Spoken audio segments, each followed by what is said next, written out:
एक जंगल में लाडो चिड़िया रहा करती थी। लाडो को शादी कर अपना घर बसाना था, पर उसकी गरीबी के कारण कोई भी उससे शादी करने के लिए तैयार नहीं हो रहा था। एक दिन लाडो की सहेली किट्टू चिड़िया उसके पास आई। क्या बात है नई नवेली दुल्हन, तेरा यहाँ कैसे आना हुआ? शादी के बाद तुम तो हमें भूल ही गई, कभी याद ही नहीं करती हो और ना ही मिलने आती हो कभी। क्या बताऊं लाडो, जिस दिन से विवाह करके ससुराल गई हूँ काम से फुर्सत ही नहीं मिलती।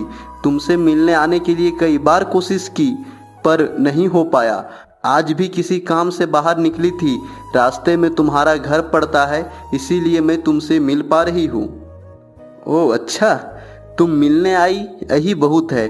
और बताओ ना, तुम्हारी नई जिंदगी कैसी चल रही है? अगर हमें समझने वाला पति मिल जाए ना तो हमारी जिंदगी संवर जाती है। इस मामले में मैं बहुत भाग्यशाली हूँ। मेरे पति मेरे खुशी का बहुत ध्यान रखते हैं। एक पत्नी को एक पति से भला और क्या चाहिए होगा। लाडो, तुम तो कितने समय से शादी करने की सोच रही थी ना, क्या हुआ उसका? क्या अभी तक कोई मिला नहीं?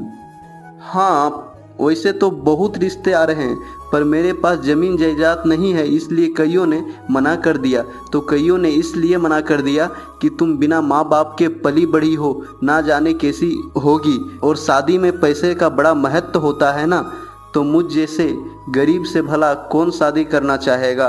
दोस्त, कुछ जिंदगियां ऐसी भी होती है जो बहुत कुछ करना चाहती है पर कर नहीं पाते हैं। ऐसी निराशावादी बातें मत करो दोस्त, तुम्हें जब भी जरूरत पड़े मैं तुम्हारी सहायता करूंगी। अब मैं चलती हूँ। ये कहकर किट्टू अपने घर चली गई। घर पहुंचती ही उसके पति चीचू कौआ उससे कहा, अरे ओ करमजली, कहाँ चली गई थी इतनी देर से? कहाँ कहाँ चक्कर लगा के आ रही हो? मैंने तुमसे कितनी बार कहा है कि औरतों का बाहर घूमना मुझे बिल्कुल पसंद नहीं है, फिर भी तुम मेरी मर्जी के खिलाफ बाहर घूमने चली गई। नहीं नहीं, आप गलत समझ रहे हो जी, आप सो रहे थे इसलिए कुछ देर अपनी सहेली से मिलने गई थी। क्या तुम लाडो चिड़िया से मिलने गई थी? हाँ जी, मैं उसी से मिल के आ रही हूँ। वैसे मैं तुम्हें बताना भूल गया था कि अपने छोटे भाई रॉकी का शादी लाडो चिड़िया से करवाना चाहता हूँ। वो तुम्हारी सहेली है ना, एक बार मेरी तरफ से पूछ के देखना, देखते हैं उसकी क्या मर्जी है। किट्टू मन ही मन में सोचने लगी, हे भगवान, क्या उसे भी इसी नरक में आना पड़ेगा? मैंने तो उससे झूठ कहा कि मेरे पति बहुत अच्छे हैं। अगर अब जाकर मैं सच सच बताऊं कि मेरे पति चीचू और उसके भाई रॉकी असल में अच्छे नहीं हैं, तो क्या वो मेरी बातों का भरोसा?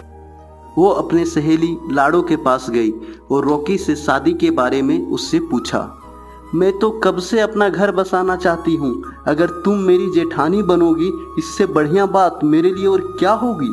तुम अपने पति से कह दो कि मैं इस शादी के लिए राजी हूँ। तुरंत लाडो चिड़िया और रॉकी कबूतर की धूमधाम से शादी कराई गई।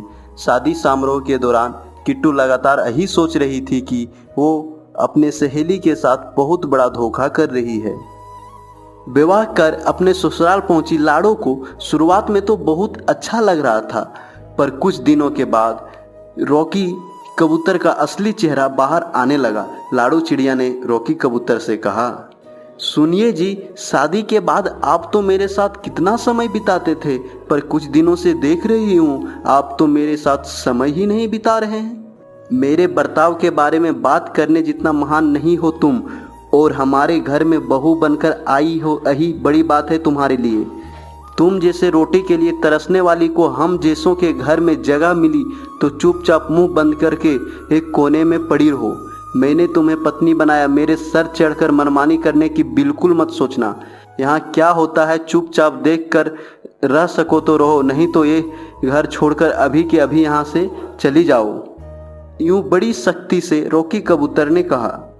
के बाद लाडो चिड़िया किट्टू के सामने गाती तो किट्टू अपने दुखों का भंडार लाडो से बांटने लगी।